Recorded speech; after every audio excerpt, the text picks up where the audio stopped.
কৌশিকী অমাবস্যা উপলক্ষে গতকাল আমরা নলাটি থেকে রওনা দিয়েছিলাম তারাপীঠের উদ্দেশ্যে।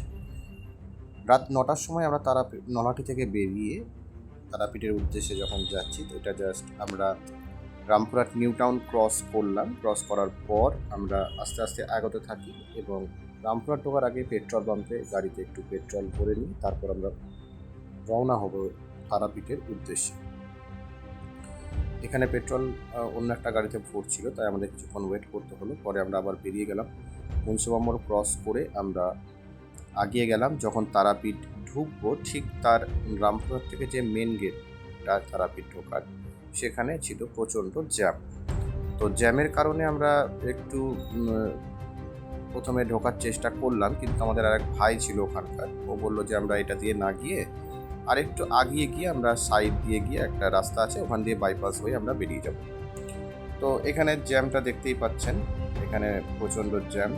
তো আমরা এটাকে অ্যাভয়েড করে আমরা আরেকটু আগিয়ে গেলাম এবং আগিয়ে গিয়ে জাস্ট আমরা বাইপাস দিয়ে তারাপীঠ ঢুকলাম। তারাপীঠ ঢোকার পর সামান্য হালকা হালকা বৃষ্টি হচ্ছিল। প্রথমে ভাবলাম হয়তো একটু পরে কমে যাবে, কিন্তু একটা টাইমের পর বৃষ্টিটি আরও জোরে আসে।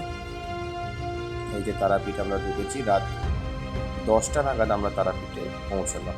তারাপীঠে পৌঁছানোর পর এখানে অনেক পুণ্যার্থীরা যারা ছিলেন, তারা রাস্তার ধারে কেউ বসেছিলেন, কেউ একটু রেস্ট করছিলেন।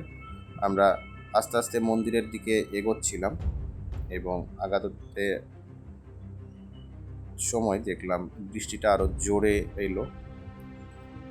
এটা দেখতে পাচ্ছেন তারাপীঠের একদম সামনের যে গেটটা, সেই গেটের ওই জায়গাটা প্রচণ্ড জ্যাম। সবাই নিজের নিজের মোবাইল বার করে ভিডিও ছবি তুলছিল। বৃষ্টিটা প্রচণ্ড এলো, তো বৃষ্টিটা একটু পর কমার পরে আমরা 3জন বন্ধুকে খুঁজে পাচ্ছিলাম না, তাদেরকে আমরা ফোন করে কন্ট্যাক্ট করলাম এবং আমরা ফাইনালি শ্মশানের ভেতর প্রবেশ করলাম। এটা শ্মশানের ভেতরের রাস্তা দিয়ে আমরা হাঁটছিলাম, প্রচণ্ড ভিড় আর বৃষ্টি হয়েছিল, নিচে একদম কাদা জল পড়েছিল, পা খুবই স্লিপ করছিল। আস্তে আস্তে আমরা শ্মশানের দিকে যখন ঢুকলাম, শ্মশানে অ্যাজ ইউজুয়াল বাঁ দিকটাতে যজ্ঞ চলছিল, বড় বড় যজ্ঞ চলছিল বেশ অনেকগুলো জায়গা জুড়ে, এবং আস্তে আস্তে আমরা এগোতে থাকলাম। এখানে আর একটা জায়গাতে যজ্ঞটা একটু দেখলাম। তারপর সামনে একটা জায়গাতে একটু ব্যান্ড পার্টি বাজছিল, সেখানে ডান্স করছিল সবাই। আমাদেরও বন্ধু বান্ধব একটু ডান্স করে নিল, দেখা যাচ্ছে সবাই খুব মজা করছে। কারণ কৌশিকী অমাবস্যাটা এমনই একটা জায়গা, মানে এমনই একটা সময় যে বহু পুণ্যার্থী বাইরে থেকে আসে। এবং আমরা আরেকটু আগিয়ে গিয়ে তারাপীঠের ঠিক নদীর ধারে একটা ছোট্ট পার্কের মতন আছে, সেখানে আমরা একটু ওয়েট করলাম। ওয়েট করার পর আমরা আস্তে আস্তে সেখান থেকে এবার বেরোনোর প্ল্যানিং করছিলাম। বেরোবো মানে আমরা মন্দিরের দিকে যাব।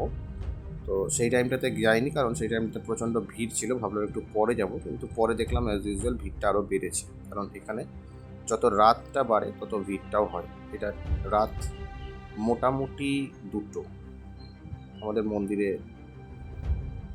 সেরে আমরা ফাইনালি মেন রোডে এলাম এবং বাড়ির দিকে রওনা হচ্ছি।